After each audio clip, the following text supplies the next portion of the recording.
Have you ever heard of Cecilia Bartoli, Placido Domingo, or Luciano Pavarotti?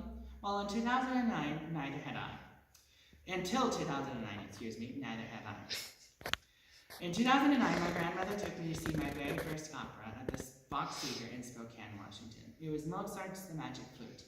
And during the entire opera, I was completely amazed and starstruck by the type of music I was hearing, and I really enjoyed it. And I had wondered why I had never heard it before. The three singers that I had mentioned earlier are three of the greatest opera singers in the past 50 years. And it's sad that more people don't know about this amazing art called opera. Now, I'm sure most of you think that opera is a very boring style of music and you really could care less to listen to it. But what you don't know is the opera is the basis of most musical performing today, including the way that some movies are even filmed.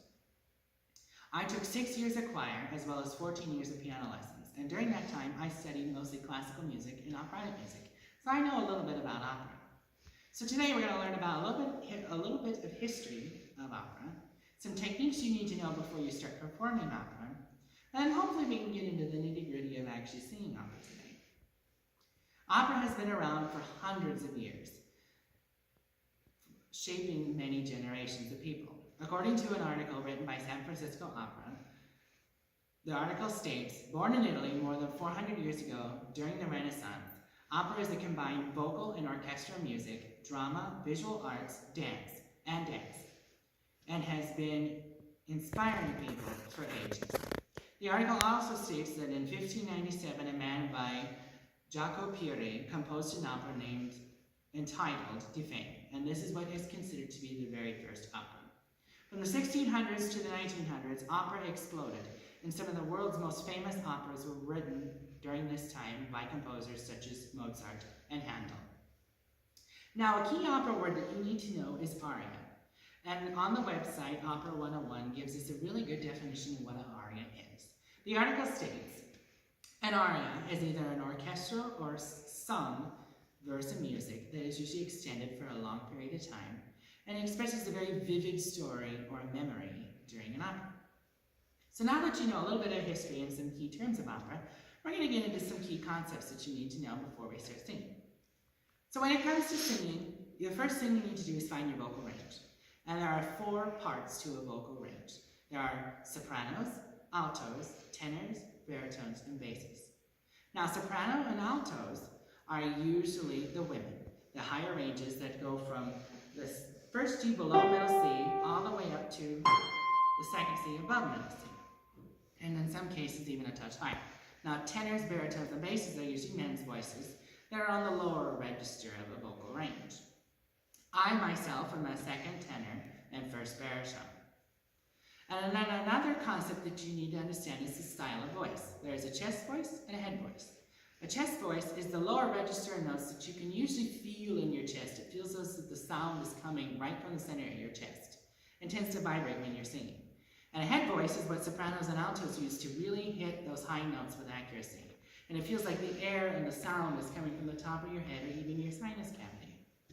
So now that you know a little bit about vocal range and some history of opera, we're going to actually finally get into the nitty-gritty of hopefully singing some opera today. Now, before we jump into singing an operatic song, we need to do some warm-ups. And in any professional singing career, you always want to start with doing warm-ups. So the warm-ups we'll be doing today are 3 scales in the key of D major, E flat major, and A flat major. And when you're doing the scales, you usually want to start low and work your way high. And you also need to choose the vowel that you will be singing on. In singing, there are several different vowels. There's an A, E, O, and U. And the vowel I will be singing on today is A, because it best fits my voice. So, here we go with the D major scale. That's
operatic song, I want to show you what you are able to do if you really take the time to learn opera. So you'll be listening to a short clip of Cecilia Bartoli, a mezzo-soprano that is extremely famous. And I love what she is able to do with her voice because she is trained in opera.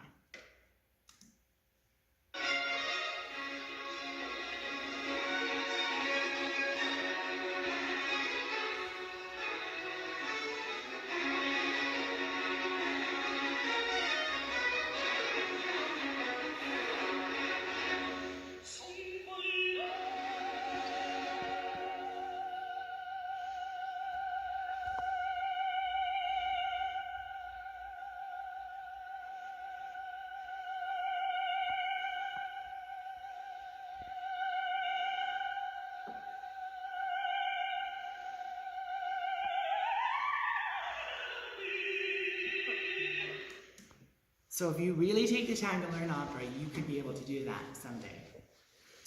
So now that you know a little bit of history of opera, some techniques you need to know before you start singing, you hopefully will be able to sing opera, just a little bit anyway.